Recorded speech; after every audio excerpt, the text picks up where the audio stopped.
বন্ধুরা, এসে গেছি ইতিহাস বিদ্যার্থী টিউটোরিয়াল চ্যানেলে। আজ আমি ব্রিটিশ শাসনকালে ভারতে পাশ্চাত্য শিক্ষার প্রসার সম্পর্কে আলোচনা করব। তাহলে আলোচনাটা শুরু করি। ব্রিটিশ শাসন প্রতিষ্ঠার সূচনা লগ্নে ভারতে পাঠশালা, টোল, মক্তব, মাদ্রাসা প্রভৃতি শিক্ষা প্রতিষ্ঠানে ভারতীয়রা আরবি, ফার্সি ও সংস্কৃত ভাষার মাধ্যমে শিক্ষা লাভ করত। ব্রিটিশ শাসকরাও প্রথম দিকে এদেশে পাশ্চাত্য শিক্ষার প্রসারে বিশেষ আগ্রহ দেখায়নি। এই সময় বড়লাট ওয়ারেন হেস্টিংসের উদ্যোগে কলকাতা মাদ্রাসা, 1781 খ্রিস্টাব্দ উইলিয়াম জোন্সের উদ্যোগে কলকাতা এশিয়াটিক সোসাইটি, 1784 খ্রিস্টাব্দ এবং জোনাথন ডানকানের উদ্যোগে বারাণসীতে সংস্কৃত কলেজ, 1791 থেকে 1792 খ্রিস্টাব্দ প্রভৃতি প্রাচ্যবাদী শিক্ষা প্রতিষ্ঠান স্থাপন করেন। লর্ড ওয়েলেসলি 1800 খ্রিস্টাব্দে কলকাতায় ফোর্ট উইলিয়াম কলেজ প্রতিষ্ঠা করেন। পরবর্তীকালে অবশ্য ভারতে পাশ্চাত্য শিক্ষা প্রসারের বিভিন্ন উদ্যোগ লক্ষ্য করা যায়। সেগুলো কি? 1. মিশনারিদের উদ্যোগ। খ্রিস্টান মিশনারি মার্সম্যান ওয়ার্ড ও উইলিয়াম কেরি 1800 খ্রিস্টাব্দে শ্রীরামপুরে ব্যাপটিস্ট মিশন প্রতিষ্ঠা করেন। এই মিশন 1818 খ্রিস্টাব্দে শ্রীরামপুরে একটি কলেজ প্রতিষ্ঠা করে। Serampore Baptist mission, church missionary society ও লন্ডন মিশনারি সোসাইটির উদ্যোগে কলকাতা ও তার পার্শ্ববর্তী অঞ্চলে বেশ কিছু ইংরেজি বিদ্যালয় প্রতিষ্ঠিত হয়। স্কটল্যান্ডের মিশনারি আলেকজান্ডার ডাফের উদ্যোগে 1830 খ্রিস্টাব্দে জেনারেল অ্যাসেম্বলি ইনস্টিটিউশন, বর্তমানে যার নাম স্কটিশ চার্চ কলেজ।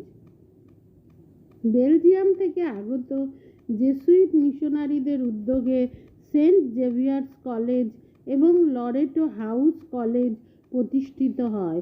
এছাড়া মিশনারিদের উদ্যোগে শিবপুরে বিশপ কলেজ 1820 খ্রিস্টাব্দ এবং মাদ্রাজে খ্রিস্টান কলেজ 1837 খ্রিস্টাব্দে প্রতিষ্ঠিত হয়। 2. অন্যান্যদের উদ্যোগ। কয়েকজন মুক্তমনা ভারতীয় এবং কয়েকজন বিদেশি এদেশে ইংরেজি ও আধুনিক পাশ্চাত্য শিক্ষাদানের উদ্দেশ্যে কয়েকটি শিক্ষা প্রতিষ্ঠান স্থাপন করেন। রামমোহন রায় 1815 খ্রিস্টাব্দে কলকাতায় অ্যাংলো হিন্দু স্কুল প্রতিষ্ঠা করেন। David Hare, Radhakanta Deb, Baidyanath Mukhopadhyay, sir Edward Hyde East প্রমুখর প্রচেষ্টায় এবং রামমোহন রায়ের উৎসাহে কলকাতায় 1817 খ্রিস্টাব্দে হিন্দু কলেজ প্রতিষ্ঠিত হয়। এটি 1855 খ্রিস্টাব্দে প্রেসিডেন্সি কলেজ নামে পরিচিত হয়। হেয়ার 1817 খ্রিস্টাব্দে কলকাতার পটলডাঙ্গা একাডেমি, বর্তমান হেয়ার স্কুল নামে আরও একটি ইংরেজি বিদ্যালয় প্রতিষ্ঠা করেন।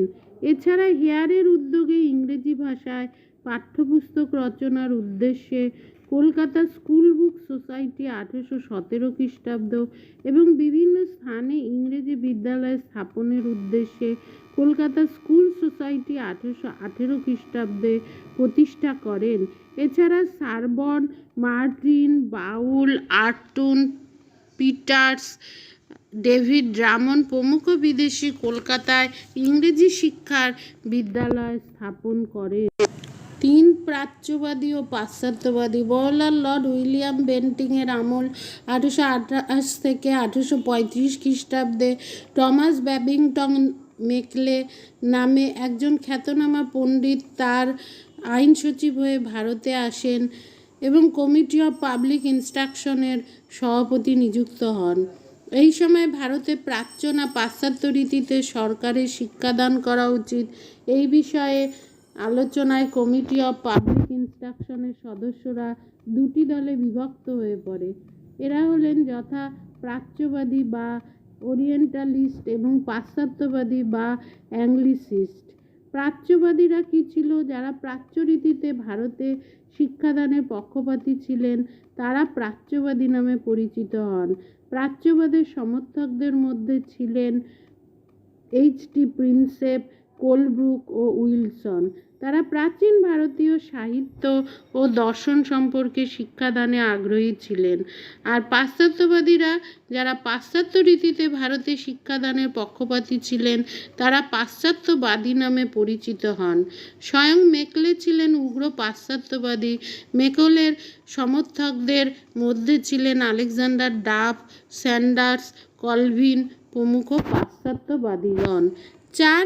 মেকলের মিনিট বা মেকলে মিনিট। মেকলে 1835 খ্রিস্টাব্দে 2রা ফেব্রুয়ারি তার বিখ্যাত মিনিট বা প্রস্তাব বড়লাট লর্ড বেন্টিংয়ের কাছে পেশ করে সরাসরি পাশ্চাত্য শিক্ষার পক্ষে অভিমত দেন। তার প্রস্তাবে মূল বক্তব্য ছিল যে এক প্রাচ্যের শিক্ষায় কোনো বৈজ্ঞানিক চেতনা নেই, তা পাশ্চাত্য শিক্ষার চেয়ে সম্পূর্ণ নিকৃষ্ট। 2. মেকলের মতে ভালো ইউরোপীয় গ্রন্থাগারের একটি তাক আরব ও ভারতের সমগ্র সাহিত্যের সমকক্ষ। 3. তিনি মনে করতেন যে পাশ্চাত্য শিক্ষার প্রসারের ফলে এমন একটি ভারতীয় সম্প্রদায় সৃষ্টি হবে যারা রক্তে ও বর্ণে হবে ভারতীয়, কিন্তু রুচি, মত, নৈতিকতা এবং বুদ্ধিমত্তায় হবে ইংরেজ। ভারতের উচ্চ ও মধ্যবিত্তদের মধ্যে ইংরেজি শিক্ষায় বিস্তৃত হলে তা মধ্যবিত্তদের মাধ্যমে ক্রমে সাধারণ জনগণের মধ্যে ছড়িয়ে পড়বে। মেকলের প্রকল্পিত এই নীতি চুইয়ে পড়া নীতি বা ক্রমনিম্ন পরিশ্রুত নীতি বা ডাউনওয়ার্ড ফিল্ট্রেশন থিওরি নামে পরিচিত। 5. বেন্টিংয়ের উদ্যোগ। মেকলের বাগ্মিতা ও যুক্তির ফলে পাশ্চাত্যবাদীরা জয়যুক্ত হন এবং লর্ড বেন্টিং ইংরেজি শিক্ষা সরকারের নীতি হিসাবে ঘোষণা করেন 7 মার্চ 1835 খ্রিস্টাব্দ। তার উদ্যোগের ফলে পাশ্চাত্য শিক্ষার প্রসারের উদ্দেশ্যে কলকাতা মেডিকেল কলেজ 1835 খ্রিস্টাব্দ, সেন্ট জেভিয়ার্স কলেজ, বোম্বাইয়ে এলফিনস্টোন ইনস্টিটিউশন 1835 খ্রিস্টাব্দ, রুরকিতে থমাসন ইঞ্জিনিয়ারিং কলেজ 1847 খ্রিস্টাব্দ, মাদ্রাজে মাদ্রাজ ইউনিভার্সিটি হাই স্কুল প্রভৃতি স্থাপিত হয়। 6. উডের ডেসপ্যাচ। বোর্ড অফ কন্ট্রোলের সভাপতি চার্লস উড 1854 খ্রিস্টাব্দে শিক্ষা সংক্রান্ত এক নির্দেশনামা প্রকাশ করে, যা উডের ডেসপ্যাচ বা উডস ডেসপ্যাচ নামে পরিচিত। একে ভারতে পাশ্চাত্য শিক্ষা বিস্তারের ম্যাগনা কার্টা বা মহাসনদ বলা হয়। মূলত এই নির্দেশনামা অনুসারে আধুনিক ভারতের শিক্ষা ব্যবস্থা গড়ে উঠেছিল। এই নির্দেশনামায় দেশের বিভিন্ন স্থানে আরও প্রাথমিক ও মাধ্যমিক স্কুল এবং কলেজ প্রতিষ্ঠা, একটি শিক্ষা বিভাগ, কলকাতা, বোম্বাই ও মাদ্রাজে 3টি বিশ্ববিদ্যালয় প্রতিষ্ঠা, শিক্ষক শিক্ষণ বিদ্যালয় প্রতিষ্ঠা, নারী শিক্ষার প্রসার, মাতৃভাষার মাধ্যমে সাধারণ শিক্ষাদান প্রভৃতির কথা বলা হয়। 7. পাশ্চাত্য শিক্ষা প্রতিষ্ঠান। মধ্যবিত্তদের ব্যক্তিগত উদ্যোগের পাশাপাশি সরকারি উদ্যোগেও ভারতে নতুন নতুন পাশ্চাত্য শিক্ষা প্রতিষ্ঠান গড়ে উঠতে থাকে। 1857 খ্রিস্টাব্দে কলকাতা, বোম্বাই ও মাদ্রাজে একটি করে বিশ্ববিদ্যালয় প্রতিষ্ঠিত হয়। কলকাতা বিশ্ববিদ্যালয়ের প্রথম উপাচার্য ছিলেন স্যার জেমস উইলিয়াম কোলভিল। 1882 খ্রিস্টাব্দে মধ্য লাহোরে এবং 1887 খ্রিস্টাব্দে এলাহাবাদে বিশ্ববিদ্যালয় প্রতিষ্ঠিত হয়। এদেশে 1857 খ্রিস্টাব্দে যেখানে কলেজের সংখ্যা ছিল মাত্র 27টি, সেখানে 1920 খ্রিস্টাব্দে কলেজের সংখ্যা হয়ে দাঁড়ায় 145-এ।